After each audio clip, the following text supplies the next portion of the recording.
ba talaga mawala ang West Philippine Sea sa atin? Makakatulong po ba yung US-Philippine Mutual Defense Treaty sa issue ng West Philippine Sea?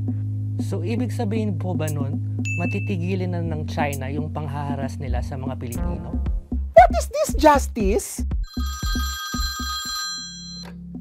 Hello. Ako si Antonio Carpio, dating Justice ng Supreme Court. Retired pero hindi pa tired. It was until 2012 that things started to escalate. In April, the Philippine Navy apprehended 8 Chinese fishing vessels and raided their catch. 3 months of a tense standoff followed.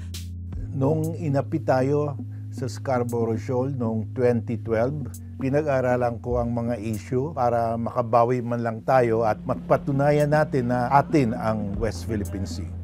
Nung arbitration sa The Hague laban sa China, kasama ako bilang isang observer ng Philippine delegation. Alam ko komplikado itong issue na ito, pero andito ako para sagutin ko lahat na tanong ninyo na... What is this, Justice? Kapag naririnig ko ang balita na tinitira ng water cannon ang mga mangingisda natin, naghahanap ako ng foreign intervention. Posible po ba mangyari yon? The foreign countries can send their navies in the West Philippine Sea kasi may freedom of navigation. We can invite them for joint patrol. That's part of the right of a coastal state, no, na to conduct joint patrols. Yung panahon ni President Duterte, hindi niya kinumbida yung ibang bansa na mag-sail to conduct freedom of navigation and overflights sa West Philippine Sea. Gusto ninyo, gawain na lang ninyo kaming province, Fujian, pati Philippine province, China. Hindi wala tayong problema. Sabi ni Duterte sa Navy natin, patrol only up to the territorial sea. Pwede ba tayong pumunta doon, papasok tayo sa mga Spratly Island yun, ng barko natin na para ipakita lang natin sa top Pilipino na baski ng ilang balik natin doon, wala talagang mangyari. Bakit tayo tutulungan? We're not helping ourselves. That was the message during the time of Duterte. Ngayon, iba na. They are coming to help us now. Ngayon, si President Marcos Jr., kinumbida niya.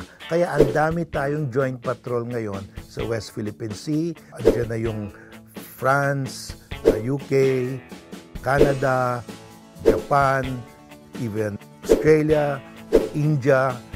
So, ibig sabihin po ba nun, matitigilin na ng China yung panghaharas nila sa mga Pilipino? Well, right now, lumalaban pa ang China. But in the long run, China will be isolated. Sila na lang maiwan. All the rest of the world will be supporting us. Thank you po, Justice. Salamat din sa iyo. Bye-bye. Hello. Hello, Justice? So, ang China, nagtayo sila ng artificial lake and artificial island. Aerial surveillance photos that show the Philippine claimed the reef being transformed into an artificial island by China. Pag nagtayo sila roon, sino mang kinakalaban nila? Yung China, tayo ng artificial islands, exclusive economic zone natin, at nagki-claim sila ngayon ng territorial sea, 12 nautical miles. Dahil they are claiming a territorial sea, preventing freedom of navigation in that area. Ayaw nila padaanin yung mga US warships. Under UNCLOS, only naturally formed islands have a territorial sea. Pag artificial island, walang territorial sea yan. At kaya dumadaan yung US warships, British warships. So ang kalaban ng China, dalawa. Yung Pilipinas at saka yung the rest of the world. Kung naitayo na po pala, paano po sila mananagot? Well, ang ginagawa, hindi nire-recognize ng US at the US allies. Dumadaan sila. Nagagalit yung China, pero tinutuloy pa rin ng US. Ah, ganun po pala. So, dapat po pala mag-imbita tayo ng ng mga katropa natin na tumatawid sa West Philippine Sea. Tama yan. At yan ang ginagawa ni President Marcos Jr. Hello. Makakatulong po ba yung US-Philippine Mutual Defense Treaty sa issue ng West Philippine Sea? Pakipaliwanagan naman po ako. Malaking tulong yan. Dahil yung Mutual Defense Treaty says na pag inatake tayo, there is an armed attack on the Philippines, public vessels, public aircraft, armed forces. We can invoke the treaty, the Americans will provide the assistance. No? Dahil dyan, yung China is doing everything to prevent us from invoking the treaty.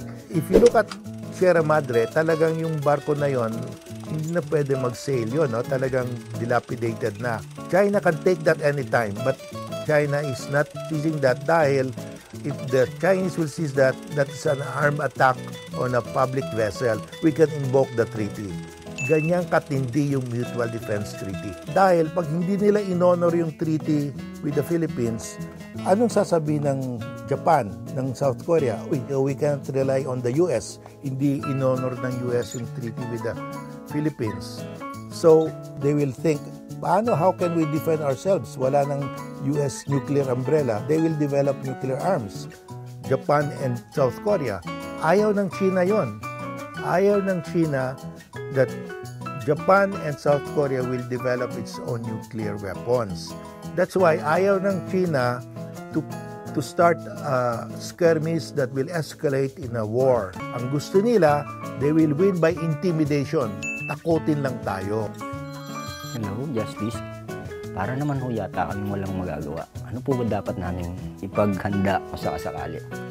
Well, lahat tayo, kailangan we are on the same page. No? Dapat we should all know the issues. Dahil ang ginawa ng China, dinidivide tayo. At saka pag we are on the same page, nakita ng China pag may mga survey na buo ang loob natin, 90% or more want to defend the West Philippine Sea, magdadalawang isip sila. Yes. Opo. What is this, Justice? Pwede ba talagang mawala ang West Philippine Sea sa atin? That is my biggest nightmare. Pag nawala yung West Philippine Sea sa atin, bakit? Pag nawala yung West Philippine Sea sa atin, we can never take it back. We can never recover it. Why? China is a nuclear-armed state. How can we take it back from a nuclear-armed state?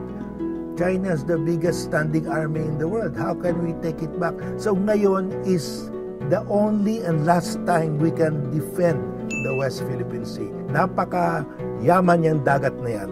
You have oil, gas, mineral resources, and fish. Mga grandchildren natin, sasabihin, bakit ninyo pinamigay? Anong naiwan sa amin?